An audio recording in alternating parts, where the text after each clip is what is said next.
till the end. They resisted till the end. 2.5 lakh soldiers of that army were killed in the war, vice versa, killing also from opposite side 2 lakhs.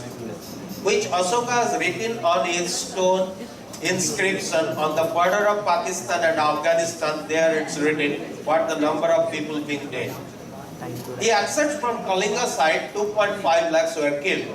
That means if you look at from Mughal side, no one is killed. That's not possible. So equal number or little less than that was killed. The book at that time written by Bogaliputra Tisa called Kathavatu very clearly says the count is nearest to 2 lakhs of the soldiers of Magadh army were killed. Then what happened all of a sudden? The army turned for a revolution. The command of Asoka, they said now the Mauryan Empire is finished, you are an emperor, is over. Now the second thing, Kalinga that time used to be a republican democracy. Means that kings were to be elected every year, army chief used to get elected every year. That's called democracy. And Mauryan Empire or Magadh happens to be a monarchical system. King is everything. Emperor is everything. So when it is democracy, the popular choice is democracy first, right? So every general looks that one day for 1 year at least I'll be the emperor of this empire, if democracy is implemented. That's the finest republican democracy they are maintaining. And they saw the battle they fought. Till the end, out of 3 lakh soldiers, 2.5 lakhs were slain in the battlefield and they fought till that again. So they imagined the power. They wanted to protect their money, their community, their people by fighting to the extreme end. So army of Asoka went back to the Asoka and all the generals said, you are over. Now we are here to slaughter you. And the thing is, over of the Mauryan dynasty. So what's your say? Asoka, if you look at, is one of the very highly qualified person of that time in the world who had 2 master's degree to his credit. One is military science, one is called diplomacy. And Asoka was never designed to be an emperor by the university. He was trained to be the prime minister of the Mauryan Empire. Not an emperor, but by time he turned an emperor. So if you look at the head, he is packed with that kind of knowledge. He asked his army, I'm ready to give you my head, you can cut my head, but give me 22 days. No one knows why he asked for 22 days. Maybe a count that he made. And if within that 22 days, if you are not satisfied with me, you can behead me, I am prepared to die.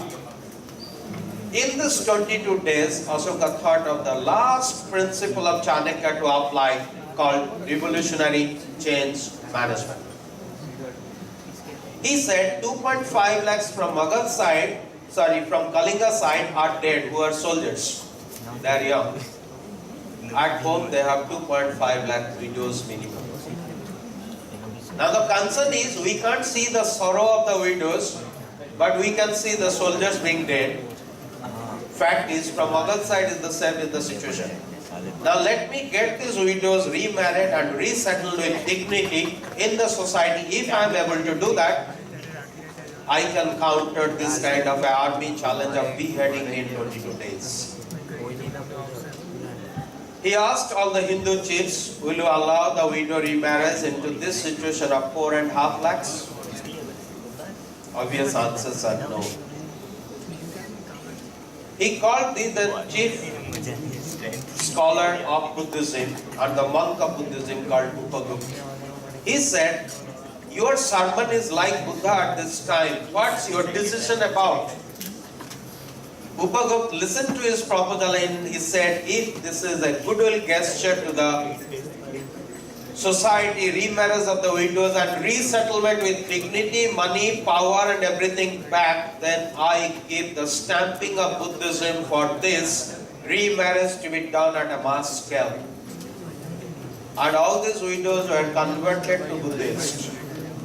And young people were given the job, house and everything confirmed by the emperor to get married and remarriage that happened in a mass scale.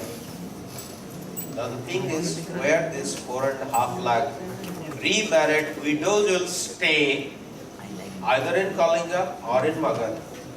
Both sides the society said no. Obvious, we are so conservative. That time Asoka had a very good relation with another kingdom in the south is called Tambapani. Tambapani means Sri Lanka today. The ruler of Tambapani emperor is called Moggaliputra Tisa. Asoka said, you are a Buddhist. You are also belonging to Kalinga by your ancestors. This is what the thing, and Buddhism Upagupta has approved this. Will you accept them to resettle down? He said yes. Then he said, with all the ships boarding these 4.5 lakh married people along with their families and parents back to Sri Lanka. They said, why are you sending us? To a land unknown to us? Will not go. Women came forward, male also came forward. They said, give us your representative for our concern in that unknown land. Daughter Sangamitra was given to this as the representative of the women community. Eldest son Mahendra was given as their chief to represent, and both were sent to Sri Lanka, and they lived, died in Sri Lanka.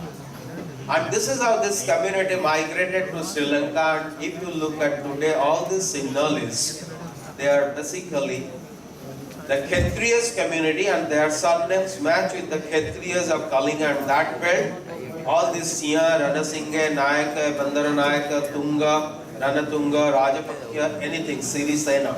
All are old Indian names. They are the Indians. And the language they speak is called Sinhali, that matches to this place, dialectical language today. And they are the Indians there. And largely they amalgamated with the local population, which is to be much less, and that population is there. Today more than 85% of the Sinhalese are Buddhist.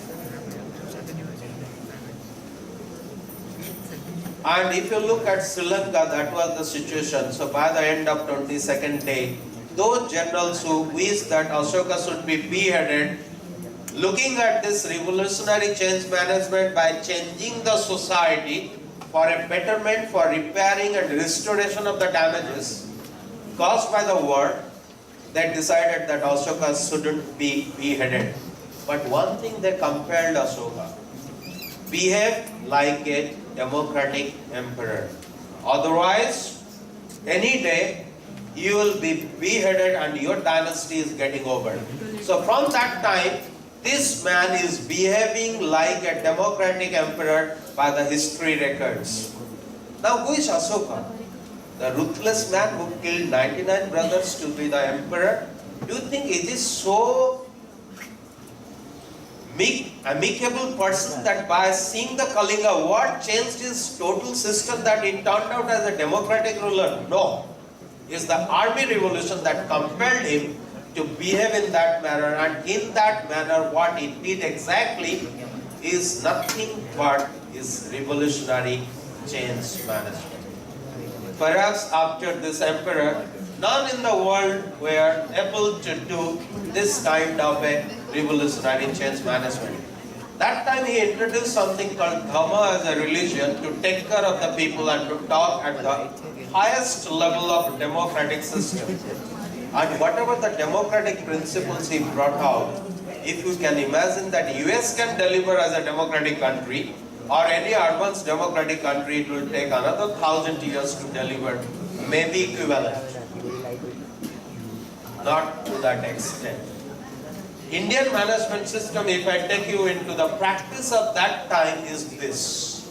By the demographic dividend, we are expecting that we are able to be able to spread Indian management system to the world. And by 2050, we won't be following the Japanese management system, we will be following the IMS, Indian management system. This is what is the process, and this is the practice that I depicted before. You can be taken into advanced version. The next stage after the Japanese management system in the world is going to be Indian management system.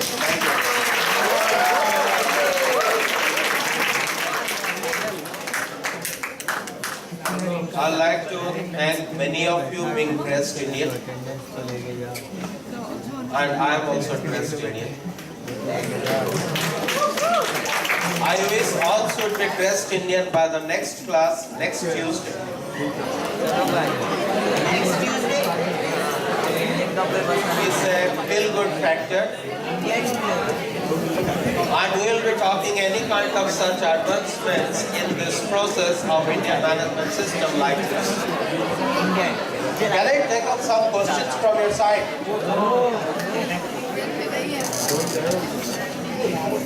May I ask some questions from your side?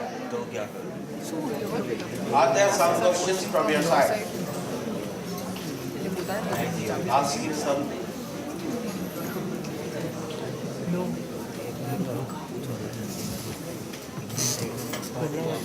Nothing?